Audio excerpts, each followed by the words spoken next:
Hey everyone, welcome back to my channel. I get so many questions daily from you guys asking how to get your psoriasis into remission, how to clear it, how to reduce the redness. So I'm here to share my top tips. I'm not so much going to be sharing specific supplements as I have made many videos in the past with my supplements. So if you just search Healthy Life, Happy Life and psoriasis, you'll see loads of videos where I share specific supplements that you should take to help reduce the redness and get into remission. But this video is going to share with you more steps and things that you should definitely do every single day to keep your psoriasis away and to get rid of it altogether. So the very first thing is with psoriasis and really any autoimmune condition, you have to reduce inflammation. The more inflammation you have, the more you're going to have those antibodies going around the body and causing that, flare up or, that agitation in the skin, the redness. So the biggest way to reduce inflammation is number one, reducing stress. You've got to get those stress levels down. Number two is reducing your chemical and toxin exposure. So get clean beauty products, hair products, detergents, dish soaps, and get rid of all like the toxic stuff that you have around your house. And then the third thing would be to change your diet. I've said many times that if you have psoriasis or any autoimmune, you have to be gluten-free, dairy-free, corn, soy, and nightshade-free, and also cane sugar-free. So specifically cane sugar, it's a common allergen for a lot of people. So if you do want to have something sweet, you can use things like Yukon syrup, which is actually candida friendly because there's actually no sugar in it, but it tastes like maple syrup. You could also use a little bit of raw honey or maple syrup as well. So those are the big allergens you want to avoid. Just by eating like that already, you're going to reduce so much inflammation in the body. Second thing in terms of food is that you want to focus on eating at least 80% alkaline. So lots and lots of green vegetables and some nuts and seeds and fruit. Things like that are going to be alkaline, and things like dairy products and meat and animal proteins are more acidic. So those are the ones you really want to limit, especially pork and red meats. Those ones I say avoid altogether. And if you are to have animal protein, do chicken.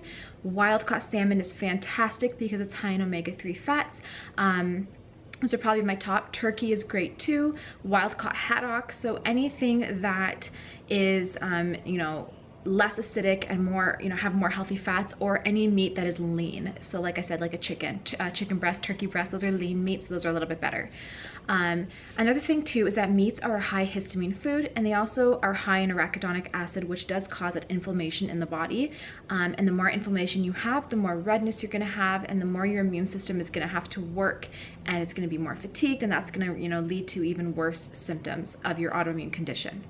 So once you have your diet under control and you're eating lots of the greens, you also want to try to focus on organic. I know it's very expensive to get everything organic, so at least focus on getting your greens organic. Those are usually the most important, along with your meats or animal proteins. I always say organic, grass-fed, pasture-raised, wild-caught.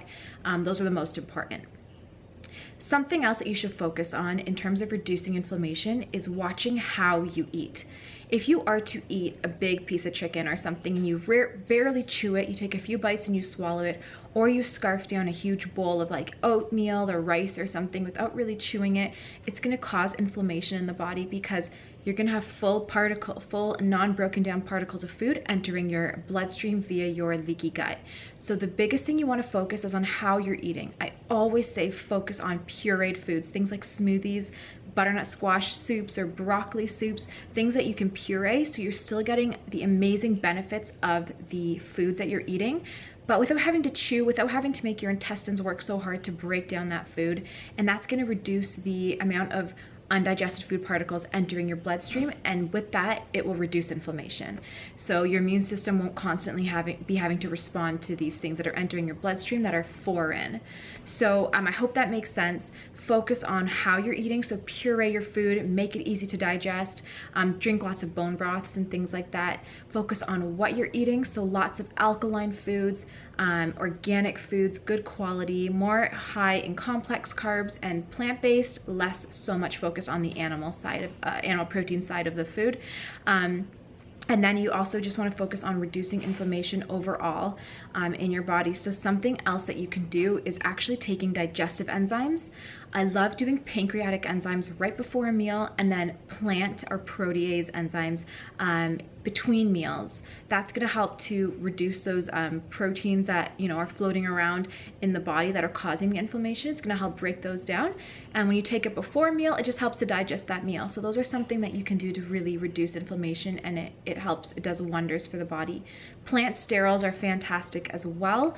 You can also look into purchasing some of those online, but raw vegetables contain a lot of plant sterols. So if you do like organic cucumber, celery, spinach, and some organic lemon juice and blend it up in a blender with some coconut water, that's going to be the perfect smoothie. It's going to be full of plant sterols, lots of alkalizing minerals to help reduce the redness and detox the liver. So that's my biggest tips for reducing inflammation. Reduce your stress, as I mentioned in the beginning of the video.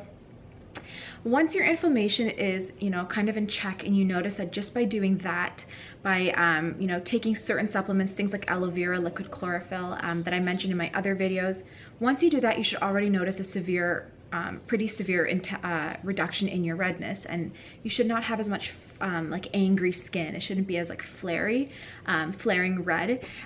So once you do that, there are other things you can do to help kick you into remission and help get rid of the redness altogether. A lot of times people say that they reduce their rash by 50 to 80%, but then they just can't get rid of the last bit. So why is that? The reason is you have a lot of toxicity and a lot of blockage in your elimination organs. So your kidneys and your liver and your lymphatic system, they need to be drained. There's a bunch of ways you can do it. You can go with homeopathics, which I absolutely love. You can go with herbs. You can do juice cleanses. You can do fasts. So you have to find what works best for you. I am a registered holistic nutrition consultant, or registered holistic nutritionist, sorry. So I do one-on-one consultations, and I can definitely help you find the best cleanse and all of that for you. But I always recommend starting with a liver and kidney cleanse, but specifically liver. Flush it out, get it ready so that it can handle all the toxins and can handle eliminating all the toxins from the body. Then from there, once your liver is functioning, you should already have more reduction in your redness, if not gone altogether. Then from there, you should also do a candida and parasite cleanse. Very often with autoimmune, you have a bunch of things that can trigger it. So parasites and candida, or that dysbiosis, heavy metal toxicity, those are huge.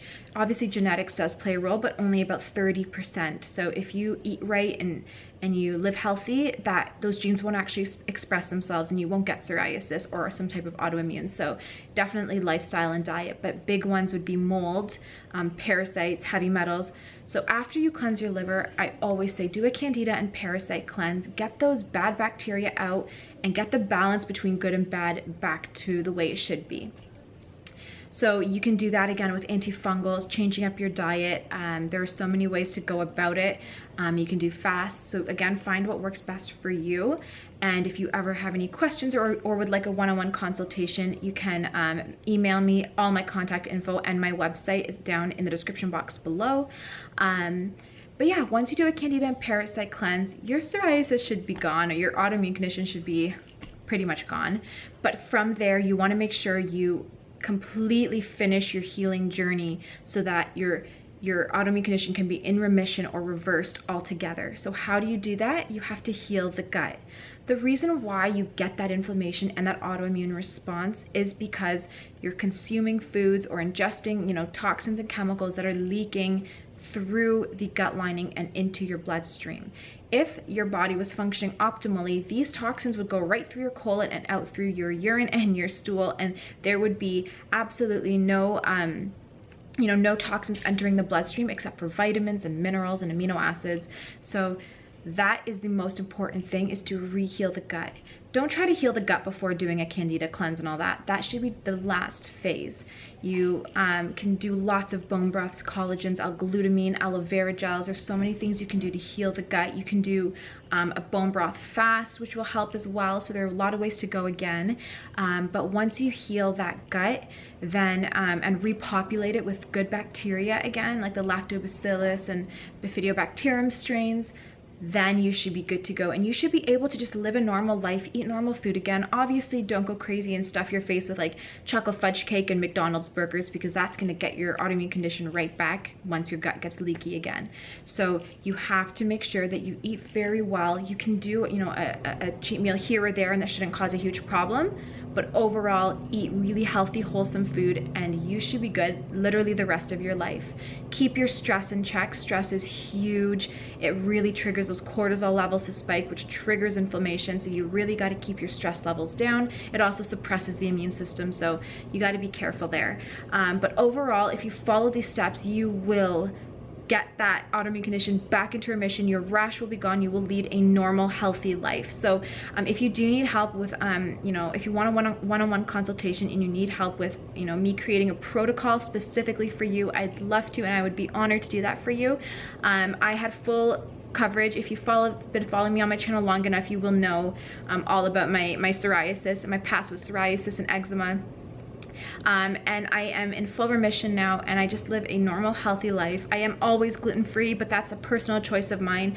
I don't feel that I need to have gluten, and I love the way that I live. So I personally am happy, and I love everything that I eat, and I just love that I can eat, you know, certain foods that I wouldn't have been able to have in the past, and my psoriasis does not flare. So I'm so grateful that I'm at where I am now, and you can get there too. So I hope this video helps, and like I said, if you do want specific supplement ideas and stuff, just search Healthy Life, Happy Life and psoriasis, and you will find loads of my videos that I posted out in the past. So thank you so much for taking the time to watch this video. I love you all, and I will see you in my next one. Bye.